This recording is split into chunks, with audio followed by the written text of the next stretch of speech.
ভারতে মহানবী হযরত মুহাম্মদ সাল্লাল্লাহু আলাইহি ওয়াসাল্লামকে নিয়ে কটূক্তির প্রতিবাদে সিরাজগঞ্জে বিক্ষোভ মিছিল ও সমাবেশ অনুষ্ঠিত হয়েছে।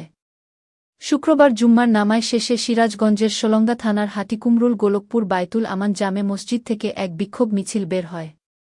মিছিলটি উত্তরবঙ্গের প্রবেশদ্বার হাটিকুমরুল গোল চত্বরের প্রধান সড়ক প্রদক্ষিণ করে ঢাকা বনপাড়া মহাসড়কে গিয়ে সেখানে এক সমাবেশ অনুষ্ঠিত হয়। সমাবেশে বক্তব্য রাখেন সোলঙ্গা থানার শ্রমিক কল্যাণ ফেডারেশনের সাধারণ সম্পাদক আল আমিন মণ্ডল ও গোলকপুর বায়তুল আমান জামে মসজিদের খতিব মাওলানা মোহাম্মদ শাহিন রেজা সহ আরও অনেকে। এ সময় বক্তারা বলেন, ভারতের পুরোহিত ধর্মীয় অনুভূতিতে কটূক্তি করে যে কথা বলেছেন সেটা মুসলমান কিছুতেই সহ্য করতে পারে না। পৃথিবীর কোনো ধর্মেই অন্য ধর্মকে কটূক্তি করার শিক্ষা দেয় না।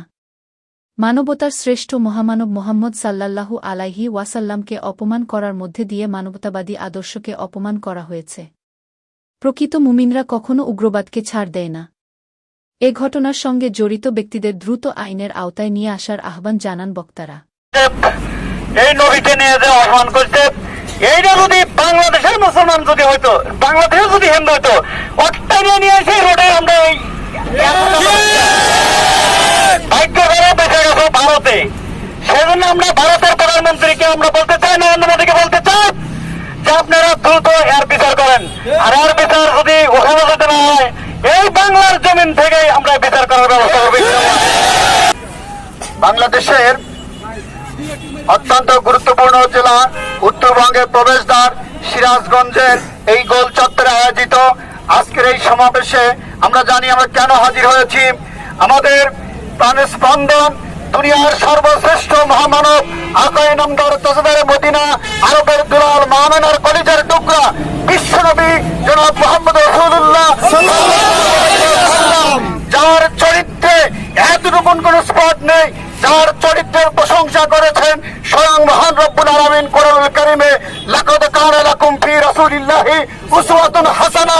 যার চরিত্রে কোন প্রকার বিন্দুমাত্র সমস্যা নেই, সেই নবীকে নিয়ে আজকে ভারতে শুধু একবার না বারংবার আমার নবীকে নিয়ে অনেক পাঠক করা হচ্ছে। গত কয়েকদিন আগে যেটা করা হয়েছে তাই প্রতিবাদ হিসেবে আমরা এখানে আজকে দাঁড়িয়ে আছি। সম্মানিত উপস্থিতি, হুঁশিয়ার করে দিতে চাই ভারতকে, বিশেষ করে ভারতের মোদীকে। আমাদের মরহুম আল্লামা দেলোয়ার হোসেন সাইদি বলেছিলেন, এশিয়া মহাদেশের মধ্যে সর্বনিকৃষ্ট যে মানুষ তা হলো ভারতের ওই শয়তান। আমরা নরেন্দ্র মোদীকে জানিয়ে দিতে চাই, মোদী তুমি এখনো সময় আছে, ভালো হয়ে যাও। তোমার রাষ্ট্রটা যেমন খণ্ড বিখণ্ড হওয়া শুরু করেছে, তোমার ওই শয়তান রামগীরকে যদি সাবধান করতে না পারো, রামগীর সহ তোমার পিঠের চামড়া বাংলাদেশের মুসলমানরা রাখবে না।